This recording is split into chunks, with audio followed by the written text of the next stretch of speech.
गावणगाव येथे एका 21 वर्षीय तरुणाची आत्महत्या। दारूच्या नशेत युवकाने आत्महत्या केल्याचा आरोप। दारू विक्रेत्याविरोधात गावकऱ्यांचा संताप।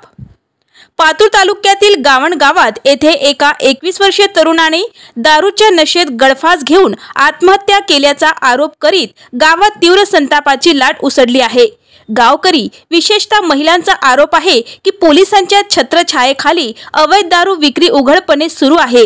विजय जाधव, मी अंगणवाडी सेविका आहे, पण या गावाची एवढी बर्बादी होऊन राहिली तेवढी कुठंच नाही। आज हा नवजवान मुलगा आज न कोणाच्या भांडणाले नाही, तणाले नाही, काहीच नाही, पण या दारूमुळे हा मुलगा जीवाने गेला। हेच नाही, पण आमच्या गावातले आणखीन याच्या पुढे असेच जाणार आहे। 99% 100% म्हणजे म्हटलं तरी चालते, आमच्या गावात नवजवान दारू पिऊन राहिले। संता मुक्तीचा एक अध्यक्ष स्थापन केला, त्यांना साऱ्या घरोघरी जाऊन त्यांना सांगितलं की तुम्ही दारू चालू करा, कोण काय करते ते आम्ही पाहतो। तेव्हापासून आमच्या गावात दारू एवढी आहे की विहिरीला पाणी नाही तेवढं आज रोजी बी आमच्या गावात तेवढी दारू आहे। मुक्काम गावणगावले राहते मी। या दारू पायी आम्ही त्या चानीले 4 चक्र मारू आलो। इकडे किती गेलो तरी आमचे तेच हाल आहेत। हप्ते भरतात मस्त नाहीच खातात, आणि उद्या आमच्याच घरी ते जे दारू पाडणार आहेत ते आमचीच बेइज्जती करतात। काय आमचा एकच नवरा दारू पित नाही, आम्ही तर आटोकाटच ठेवतो, पण सारा गाव जवान पोट्टे 99% वाया जाऊन राहिला। आमचा एक पोरी नाही देऊन राहिल्या। गावात सहज दारू मिळते आणि तक्रार करणाऱ्यांची नावेच विक्रेत्यांना सांगून त्यांना धमक्या व शिवीगाळ दिली जाते, असा आरोप गावकऱ्यांनी केलाय। रुपेश ज्ञानदेव राठोडने राहणार गावणगाव, तालुका पातूर, जिल्हा अकोला, गावाच्या शेवटी असलेल्या घराजवळ साडीच्या दोऱ्याने लिंबाच्या झाडाला गळफास घेऊन आत्महत्या केली। या युवकाच्या आत्महत्येनंतर पोलीस आणि दारू विक्रेत्यांवर गावकऱ्यांनी संताप व्यक्त केलाय। ते अवैध चुकीच्या मार्गाने दारू, हातभट्टीचे दारू वगैरे किंवा इतर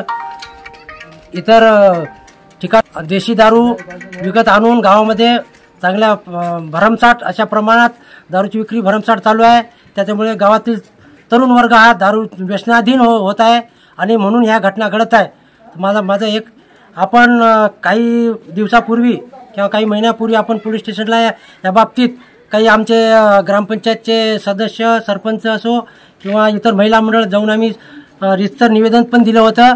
त्या निवेदनचं पाहिजे तसं आम्हाला काही त्याचा रिस्पॉन्स मिळाला नाही, म्हणून आता याला कुठेतरी या गोष्टीला कुठेतरी हा बसला पाहिजे। माझ्या गावातील तरुण हा वाचला पाहिजे। याच्यासाठी काहीतरी पोलीस स्टेशनने किंवा शासनाने काहीतरी करावं, माझी याची हात जोडून विनंती आहे। ग्रामपंचायत सदस्य, सरपंच आणि गावकऱ्यांनी अनेकदा पोलिसांकडे अवैध दारू बंद करण्यासाठी तक्रार केली, मात्र दारूचा धंदा बंद झालाच नसल्याचं गावकऱ्यांचं म्हणणं आहे। मात्र पोलिसांनी ही आत्महत्या कर्जबाजारी आणि नैराश्यातून झाली असल्याचं म्हटलंय, तर अवैध दारू विरुद्ध वेळोवेळी पोलीस कारवाई करत असल्याचंही पोलिसांचं म्हणणं आहे। चांदणी पोलीस स्टेशन फिर्यादी नामे राहुल गजानन राठोड यांनी पोलीस स्टेशनने माहिती दिली की त्यांचा भाऊ रुपेश ज्ञानदेव राठोड, वय 22 वर्ष, यांनी झाडाला आत्महत्या केली, झाडाला फाशी गळफास घेऊन आत्महत्या केली। तशी माहिती मिळताच घटनास्थळी आमचा स्टाफ गेला व तिथे मयताचा इन्क्वेस्ट पंचनामा करून मयताच्या उत्तरी तपासणीसाठी जिल्हा सामान्य रुग्णालय अकोला येथे पाठवण्यात आलेले आहे। त्यांना रिपोर्टमध्ये त्यांनी सांगितले की त्यांच्या भावावर पैशाचे कर्ज झाले होते व सतत नापिकीमुळे त्यांनी आत्महत्या केली, असा पोलीस स्टेशनने रिपोर्ट दिलेला आहे। तंटामुक्त अध्यक्षाने आरोप केले की गावात दारूमुळे त्याची आत्महत्या झाली, पण तसा कुठलाही त्यांना पोलीस स्टेशनला रिपोर्ट दिलेला नाही। आणि जेव्हा पण आम्हाला माहिती मिळाली त्यावेळेस आम्ही वारंवार जाऊन गावणगाव येथे दारूच्या केस करण्यात आलेल्या आहे, आणि तसेच इतर परिसरातही माहिती मिळताच आम्ही दारूच्या हातभट्टीचा रेड करतो आणि कारवाई करतो।